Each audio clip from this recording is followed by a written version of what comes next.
আমি সে ভাবছি কি আর না আমি পয়সাইছি 60টা তাহলে কি হবে মানুষ বাচ্চাটা নিয়ে যাবো একবার দিলেন তুমি আগে খাও খাই রান্না পার্সেলে যাও না গুরু দিয়ে গোবিন্দ ভজে না তুমি যাও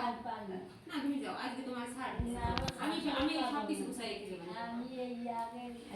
আমি ইয়াকে দিয়ে শাক খাই না বড় কথা তবে বয়স্ক মানুষ বাড়ি রয়েছে তুমি খেয়ে ওর যা খাবার আছে তো বলছি যাও খাবো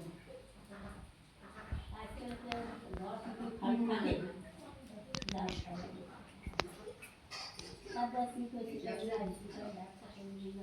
আমি জানি তো সব আমাদের হবে না এই যে আইসি তো মানে বুঝেই একটা ভাবি বলবি বড় সরষে সব কিছু খাওয়া তাই তো নিশ্চয়ই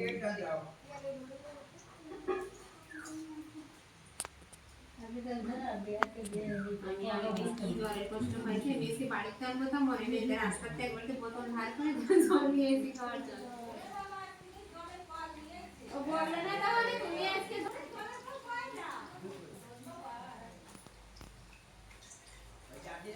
আমি খরচা বাড়াই দিয়ে গেছি কইছি দুটো থালা আনবা এই লটাই দুটো মাছ পাইছি কাজু কাই মে পকড়ে দিলাম ওদের যেটা পয়সা পাই করতে বাজার মাছ দিতে পাই গেল আমরা যাইলে অসুবিধা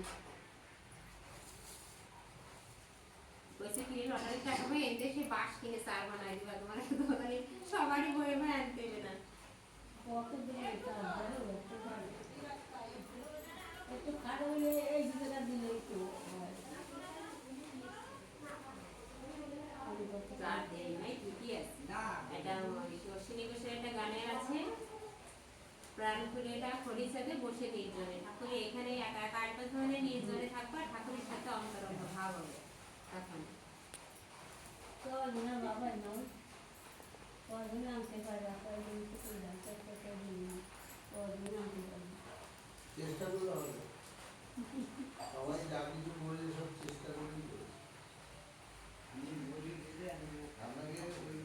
কৃষ্ণ দীক্ষিতর মধ্যে হরির মতুয়ার মধ্যে কিছু কিছু লোকে ভাগ করে না অ্যাকচুয়ালি যে কৃষ্ণ সেই হরি আমাদের নীলাম্বরী তো মঙ্গল আসনে পড়ে যাচ্ছে রাম হরি কৃষ্ণ হরি শ্রী গৌরাঙ্গ হরি হরিচাঁদ আসল হরি পূর্ণানন্দ হরি একই জন কিন্তু আমরা বুঝি নকে ভাগ করি ওই যে সবাই বলে যে যাব না ওরা হরি মতো কৃষ্ণকে ভাগ হয়ে যায় না